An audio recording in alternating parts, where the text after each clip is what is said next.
नमस्कार। Bihar development dialogue में आपका स्वागत है। बिहार में अभी पंचायत चुनाव की प्रक्रिया चल रही है।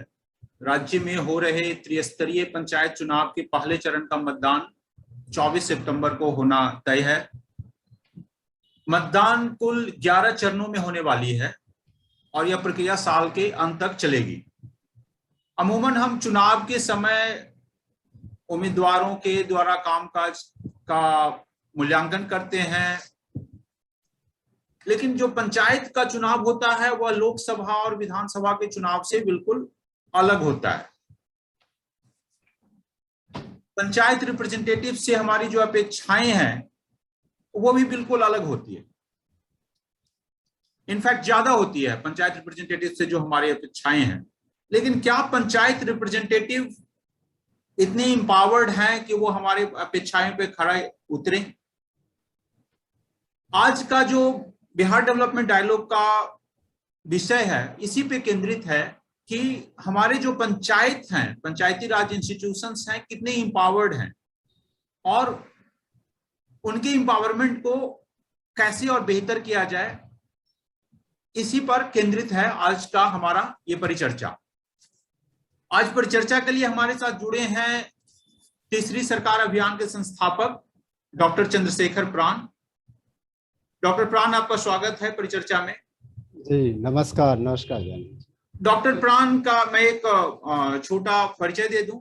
डॉक्टर प्राण नेहरू युवा केंद्र के राष्ट्रीय निदेशक भी रह चुके हैं और ये देश में पंचायती राज व्यवस्था को कैसे मजबूत करना है इसके लिए दशकों से काम कर रहे हैं।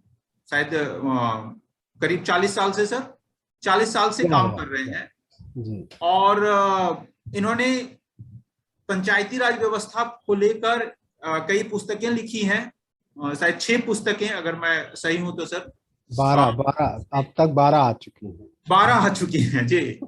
इसमें मैंने भी कई पुस्तकें पढ़ी है। उसमें तीसरी सरकार, जो कि आपका अभियान का नाम ही है, तीसरी सरकार पुस्तक का। फिर पंच परमेश्वर है, शायद पहला पुस्तक था, वो 95 में आई थी आपकी।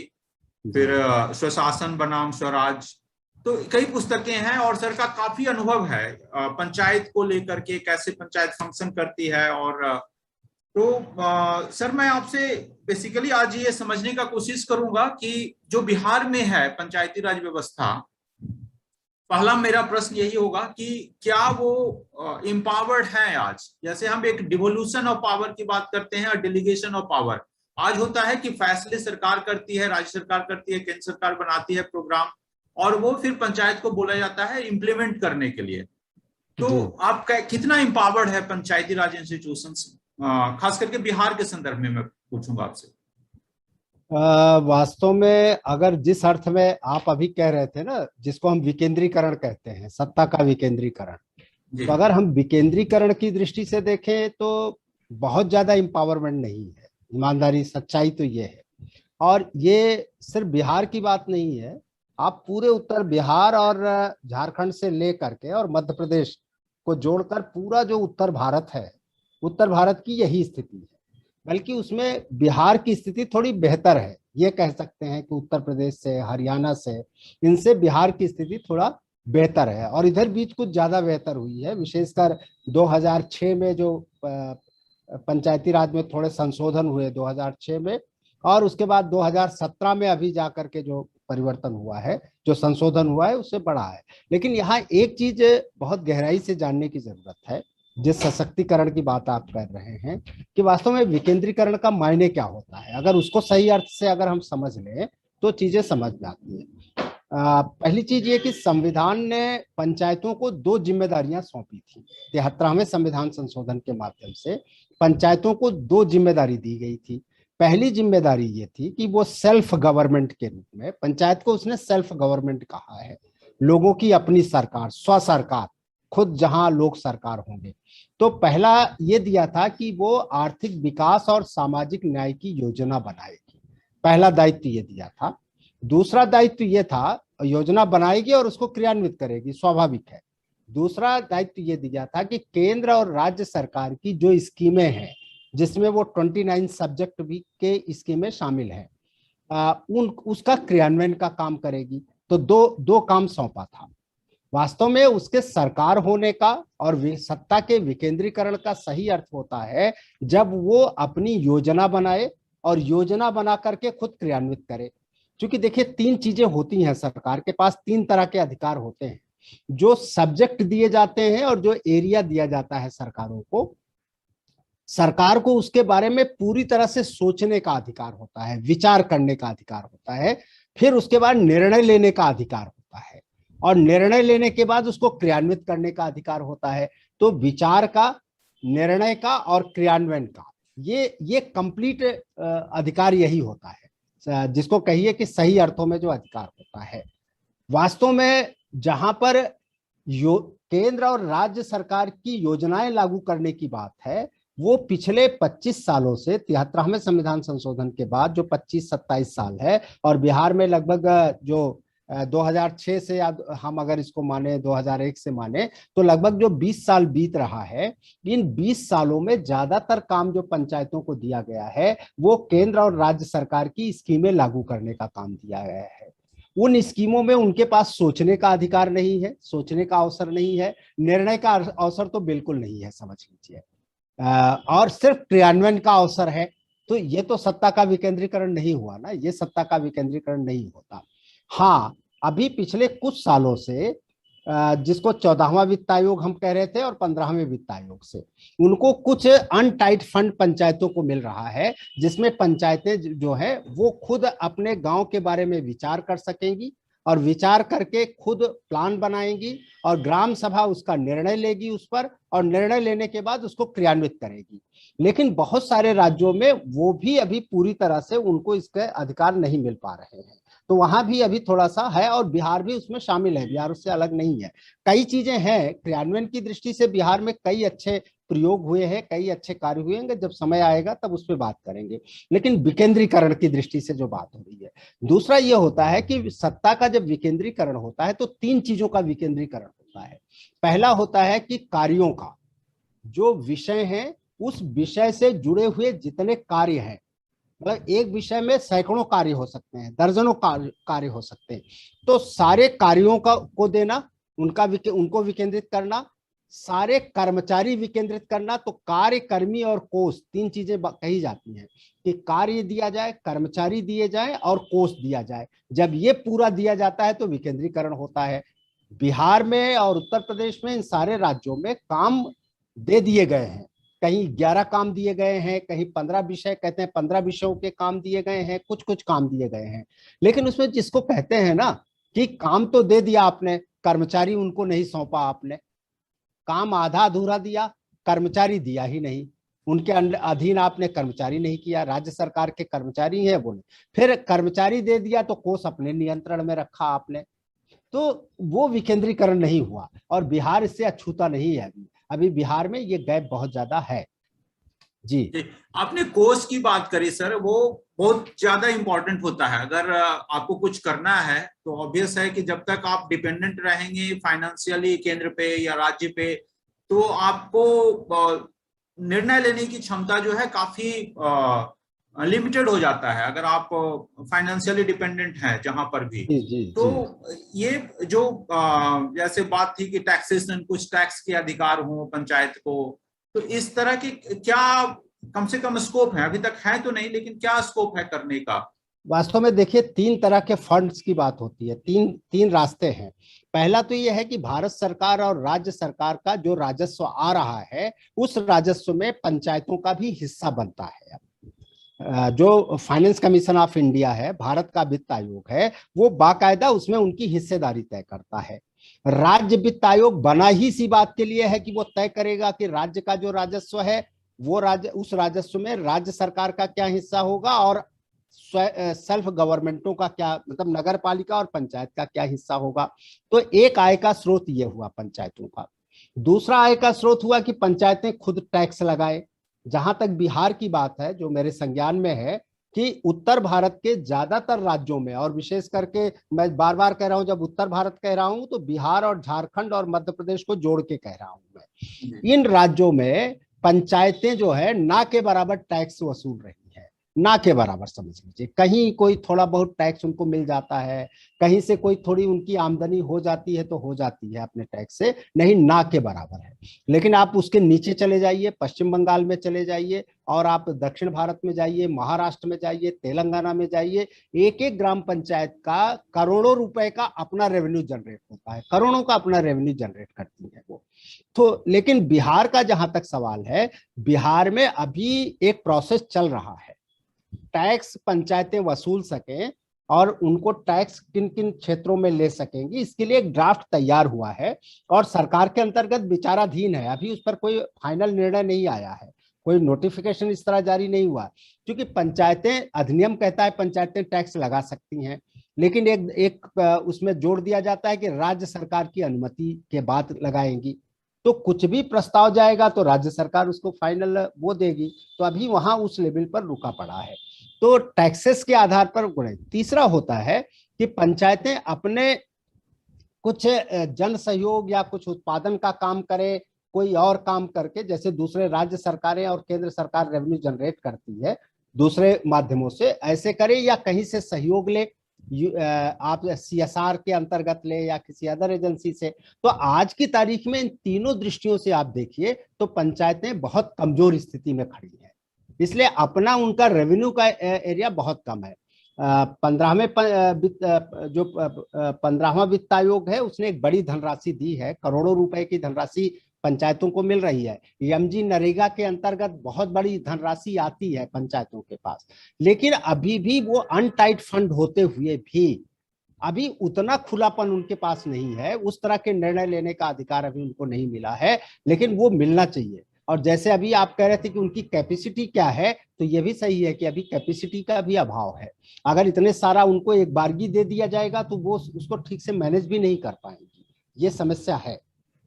ये देने की एक तो है कि रेगुलेटरी फ्रेमवर्क की बात है कि क्या उनको ये कानून बनाने की आवश्यकता है, तो कानून तो शायद है कि वो कानून ऑलरेडी है, अधिनियम में ऑलरेडी प्रावधान है, कानून ऑलरेडी है।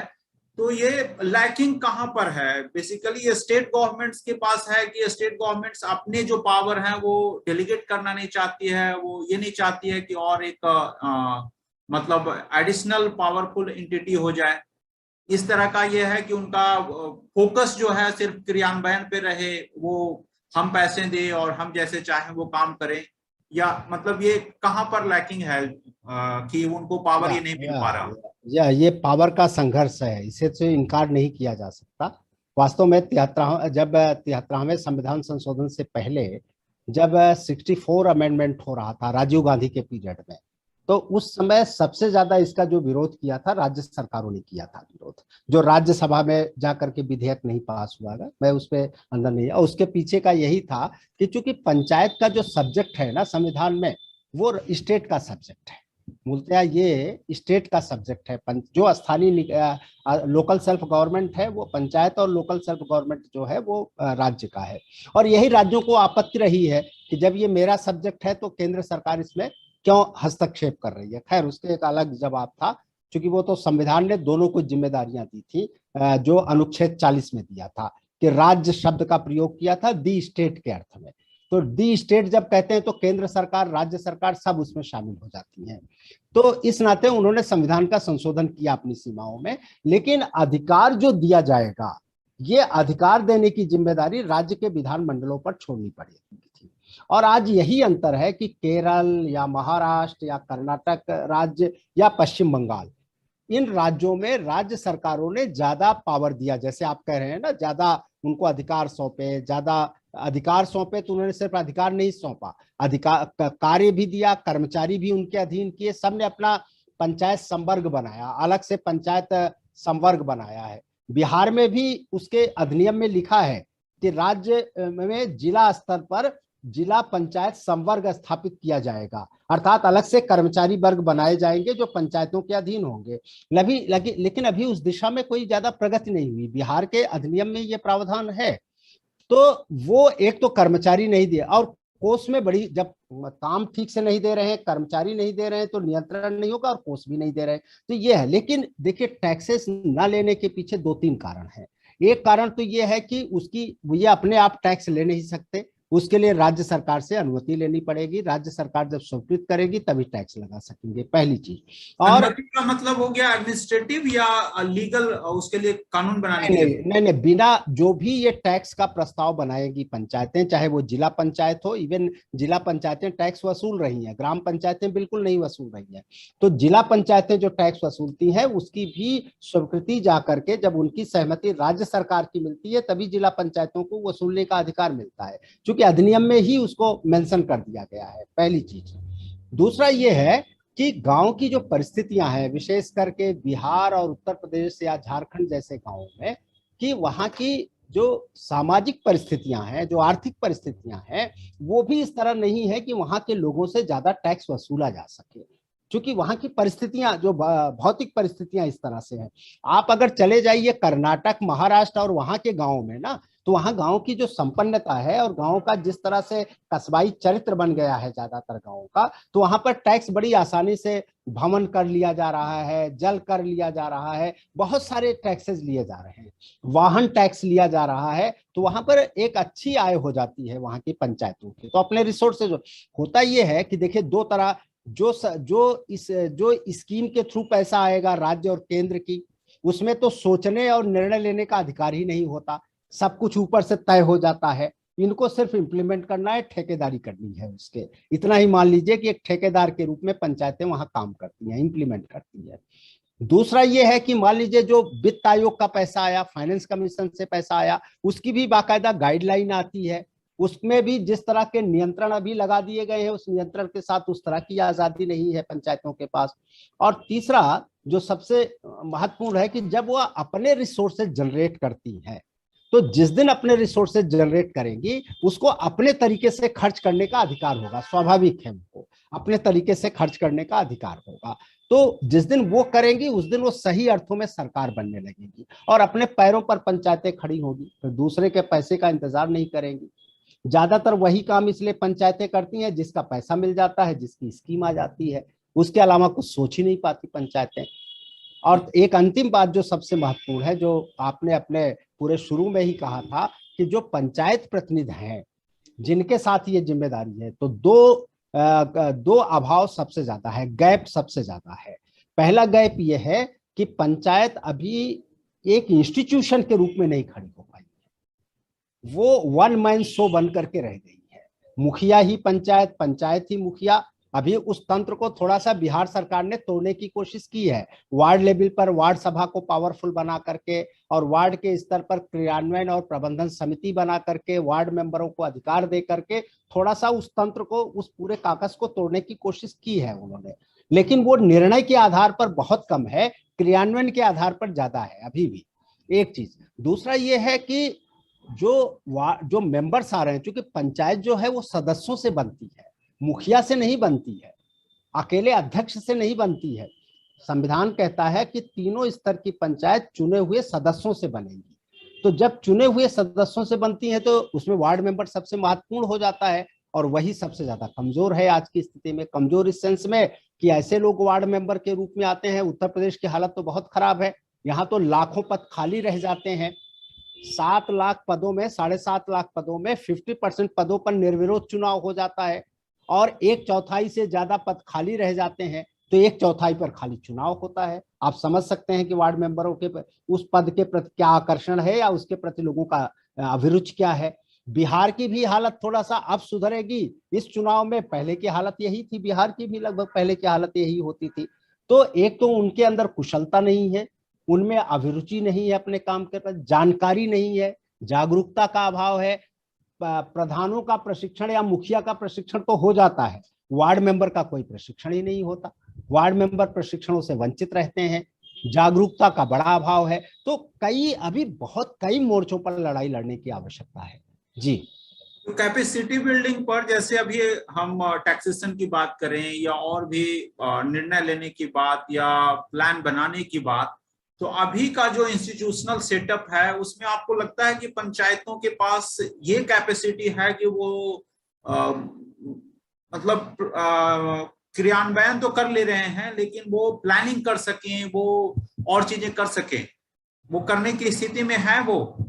वास्तव में दो चीजें, अभी जो क्रियान्वयन भी हो रहा है वो क्रियान्वयन पंचायत नहीं कर रही है, मुखिया कर रहा है।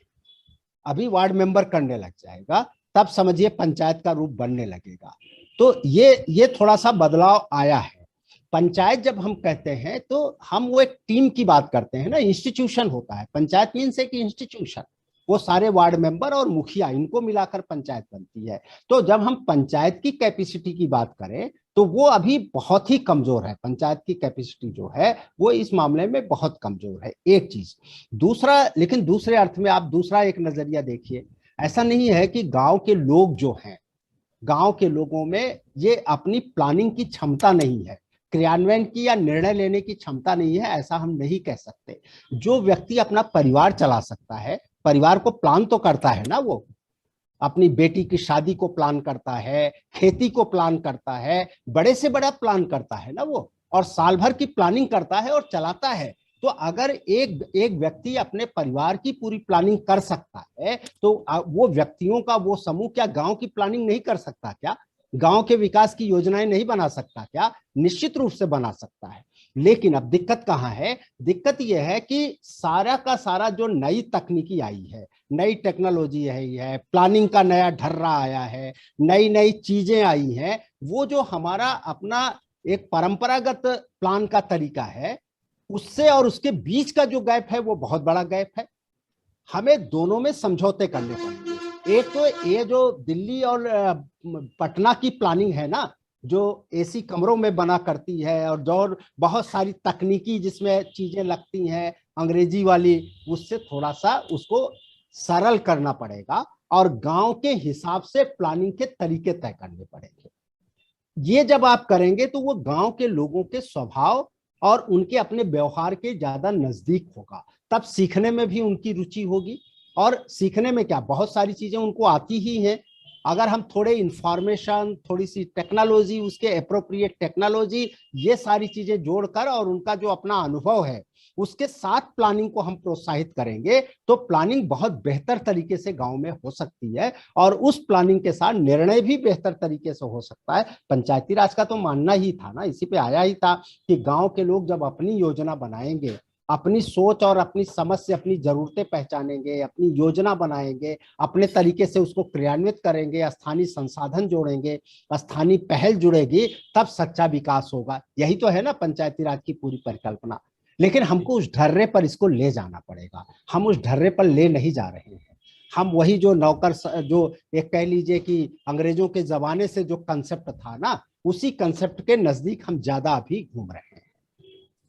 जो नए तकनीक हैं, जैसे अब स्टेट लेवल पे भी, केंद्र सरकार पे के लेवल पे भी और पंचायत में भी आ रहे हैं, नई टेक्नोलॉजी का इस्तेमाल इंक्रीजिंगली हो रहा है, तो ये एक आपको लग रहा है अपॉर्चुनिटी है कि पंचायतों को अगर मतलब करप्शन को लेकर के और चीजें लेकर के उनको मैनेज करना अब आसान हो गया है नए तकनीक से, इंफॉर्मेशन टेक्नोलॉजी से और चीजों से, कि अब वो बेहतर तरीके से एम्पावर्ड हो सकते हैं, दूसरे जगह से सीख सकते हैं और अपना प्लानिंग बेहतर तरीके से कर सकते हैं न्यू टेक्नोलॉजी से?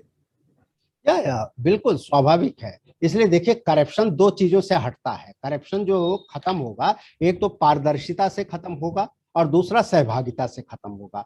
जब भी विकास के कार्यक्रमों में पारदर्शिता आ जाएगी और सहभागिता हो जाएगी लोगों की, तो करप्शन का लेवल एकदम से डाउन हो जाएगा। और नई टेक्नोलॉजी, विशेषकर आईटी की टेक्नोलॉजी जो है, उसने पारदर्शिता के बहुत सारे आयाम खोल दिए हैं। स्वाभाविक है, बहुत सारा आप गड़बड़ नहीं किया जा सकता, बहुत सारी इसने बहुत हो किया है। लेकिन ये सही है कि अभी लोग उतना फेमिलियर उससे नहीं हो पाए हैं गांव वाले, अभी उनको सीखने की आवश्यकता है। लेकिन पिछले 2 साल में कोरोना के संकट ने तो उसके काफी नजदीक लोगों को ला दिया, समझ लीजिए काफी नजदीक आ गया। हम लोग भी ऑनलाइन, अभी उत्तर प्रदेश में ऑनलाइन ट्रेनिंग कर रहे हैं और हम तो वार्ड मेंबरों की ही ट्रेनिंग कर रहे हैं। राज्य सरकार के साथ हुआ है, राज्य सरकार पंचायत प्रधानों की ट्रेनिंग कर रही है, हम वार्ड मेंबरों की ट्रेनिंग कर रहे हैं और हम ऑनलाइन कर रहे हैं।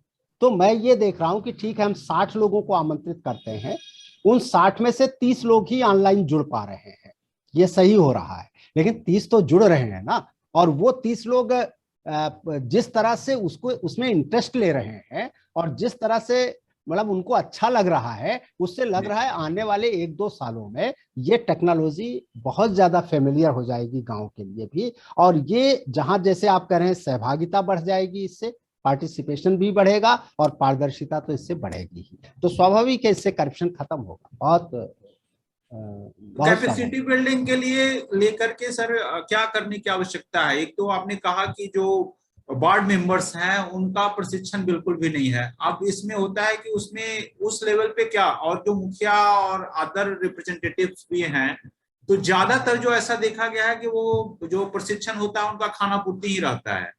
तो क्या ये प्रशिक्षण को लेकर के आपका क्या है कि किस तरह से उसको बेहतर किया जा सकता है? बिकॉज जो नए चुनाव होंगे, नए अब जो रिप्रेजेंटेटिव आएंगे, तो हो सकता है कि उसमें कई लोग तो फिर से चुनकर आते हैं, पुराने होते हैं, कई लोग एकदम नए रहेंगे, तो उनको उनके लिए सारी प्रक्रिया नहीं होगी। और इस तरह का प्रशिक्षण का कैपेसिटी का क्या, कुछ कैपेसिटी बिल्डिंग के लिए इंस्टीट्यूशनलाइज करने की आवश्यकता है कि नहीं, यहाँ इनको इतना दिन का प्रशिक्षण हो, और इस तरह से उसको कैसे कैपेसिटी बेहतर किया जा सकता है? वास्तव में इसके लिए तो भारत सरकार और राज्य सरकार के स्तर पर संस्थागत काफी प्रयास चल हुआ है। जैसे NIRD है, National Institute of Rural Development and Panchayati Raj, बाकायदा एक बहुत बड़ा इंस्टीट्यूशन है। हर राज्य में SIRD है, State Institute of Rural Development and Panchayati Raj, हर राज्य में है। बिहार में भी है, उत्तर प्रदेश में भी है, झारखंड में भी है, सभी जगह है ये। और उनके पास बाकायदा सारी सुविधाएं हैं, सारे प्रशिक्षकों की एक बहुत बड़ी पूरी की पूरी टीम हर राज्य में मौजूद है। और राज्य सरकारें उस दृष्टि से, और भारत सरकार का बहुत बड़ा बजट जो है इसी काम में समर्पित है। मुख्य पंचायती राज का, अगर उनका अभी कहते हैं वो राष्ट्रीय जो ग्राम स्वराज अभियान है, उसमें लगभग 1000 करोड़ का बजट था, उसमें से 600 करोड़ का रुपया जो था वो कैपेसिटी बिल्डिंग के लिए ही था। तो कैपेसिटी बिल्डिंग के लिए फंड की कमी नहीं है, कैपेसिटी बिल्डिंग के लिए ढांचे भी बनाए गए हैं, लेकिन जैसा आप कह रहे हैं ये सेकेंडरी होकर के रह गया है, ये प्राथमिकता का विषय नहीं रह गया है, ये दिक्कत हो गई है। कहीं कहीं तो ये हुआ है कुछ राज्यों में कि चुनाव होने के बाद 2-2 साल बाद ट्रेनिंग हो रही है, और ट्रेनिंग होते होते जब लंबा दौर जाता है पता चलता है आधा से ज्यादा समय बीत चुका है। और ट्रेनिंग भी क्या हो रही है, ट्रेनिंग ये होती है कि क्या क्या स्कीमें हैं और उन स्कीमों को कैसे क्या क्या उसको कैसे इम्प्लीमेंट करना है। वास्तव में होना ये चाहिए था कि, और इस पर फोकस करना चाहिए कि पंचायत एक गवर्नमेंट है, तो कम से कम उसके गवर्नेंस के इशू को सबसे पहले एड्रेस करना चाहिए। अगर व्यवस्था ही नहीं बनेगी, जो व्यवस्था जिसको व्यवस्था बनानी है वो इंस्टीट्यूशन ही ठीक से नहीं खड़ा होगा, तो वो व्यवस्था कैसे बनाएगा और डेवलपमेंट कैसे करेगा?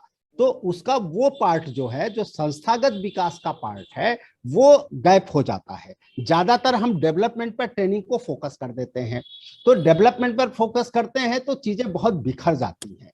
तो इसलिए ट्रेनिंग के पूरे सिस्टम को बदलने की आवश्यकता है, एक चीज तो ये है।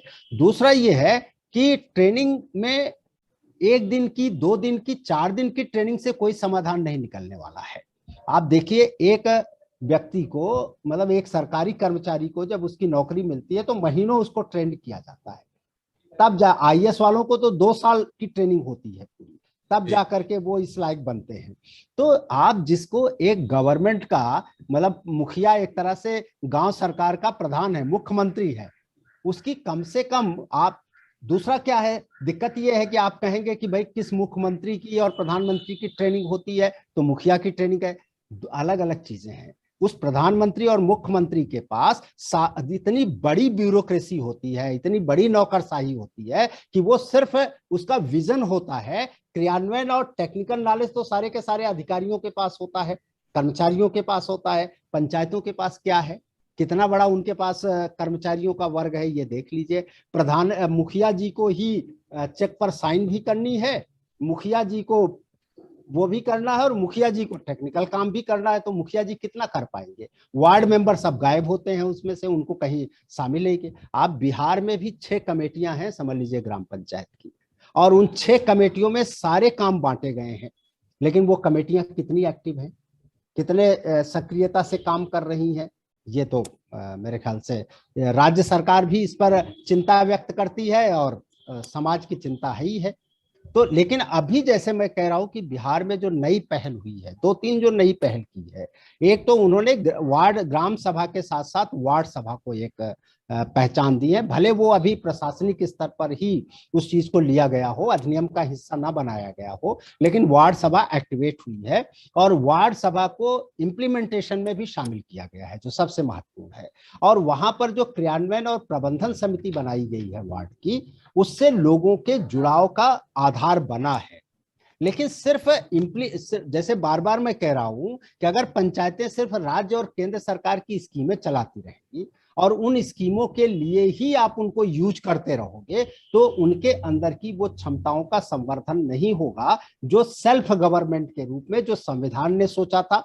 गांधी जी ने जो कल्पना की थी ग्राम स्वराज्य की, जयप्रकाश नारायण ने जिस पार्टिसिपेटरी डेमोक्रेसी की बात की थी, ये अलग बात है कि बिहार का जो पंचायती राज अधिनियम है उसकी प्रस्तावना में 4 बड़े महत्वपूर्ण तत्व दिए गए हैं।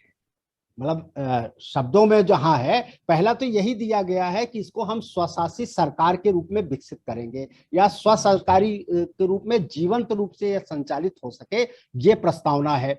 दूसरा है कि ये एक निश्चिंतता हो सके, अस्थायित्व हो सके और लोकतांत्रिक भावना इसके अंदर निकल सके, ये दूसरा अधिनियम ये कहता है, बिहार का अधिनियम।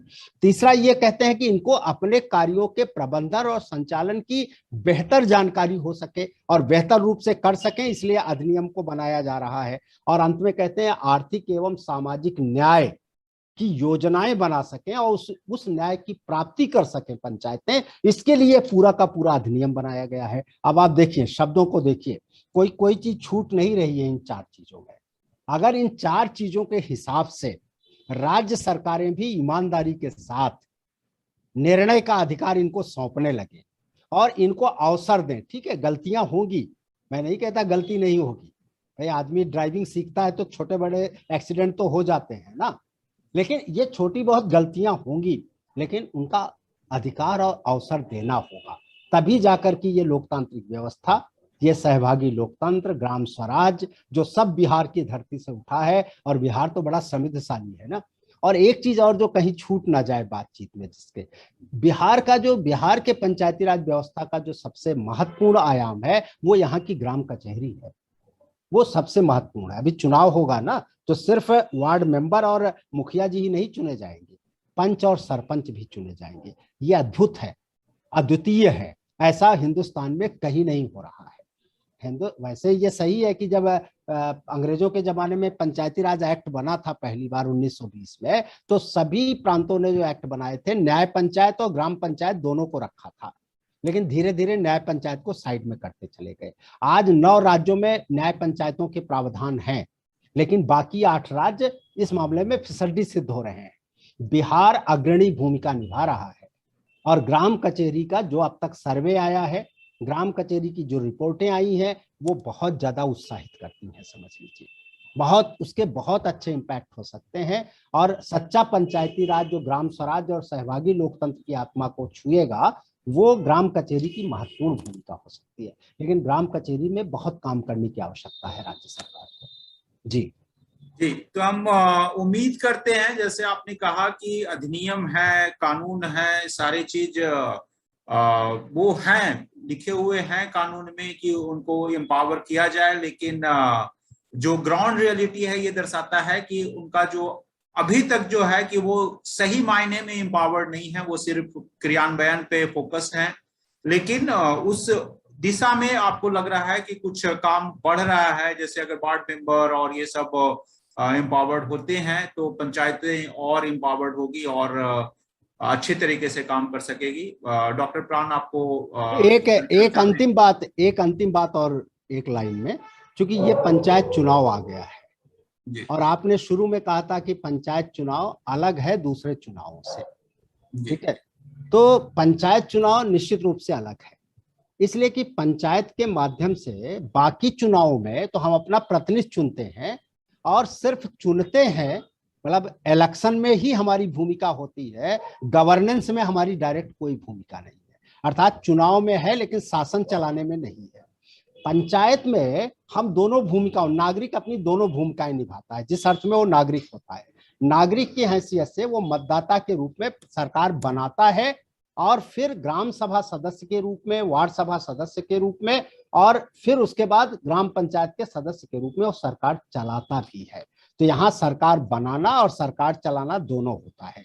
इसीलिए हमें इस समय चुनाव के समय में पंचायती राज व्यवस्था को लेकर के, जो प्रतिनिधि चुने जाएंगे उनकी भूमिकाओं को लेकर के, यहाँ के जितने सामाजिक संगठन हैं, जितनी शिक्षण संस्थाएं हैं, जो हस्तक्षेप होना चाहिए, समाज का जो हस्तक्षेप होना चाहिए चुनाव में, वो सबसे बड़ा हस्तक्षेप यही है कि वो लोगों के अंदर जागरूकता पैदा करे, लोगों को बताए कि पंचायती राज सिस्टम है क्या, ये वार्ड मेंबर, पंचायत मुखिया, पंच, सरपंच किस बात के लिए चुने जा रहे हैं, ये प्रचारित करना। ये सरकारें कम बताएंगी ये काम, क्योंकि सरकार तो चुनाव कराने में लग जाएगी चुनाव आयोग के साथ, लेकिन ये काम समाज का है, सोसाइटी का है, ये सोशल हस्तक्षेप है, सामाजिक नागरिक हस्तक्षेप है। दूसरा ये कि हमें एक ऐसा माहौल बनाना चाहिए इस समय कि जो काबिल लोग हैं ना और सही लोग हैं वो चुनाव में बाहर निकल करके आए। वास्तव में मानते हैं कि पंचायत चुनाव में हम क्यों जाएं, बड़ा गंदगी है, बड़ा गड़बड़ है, पैसा, सर ये आप सबको पता है कि क्या होता है। इसलिए जो माहौल खराब है उस माहौल को बदलना होगा, और ये सामाजिक संस्थाएं ये रोल ज्यादा अच्छा प्ले कर सकती हैं।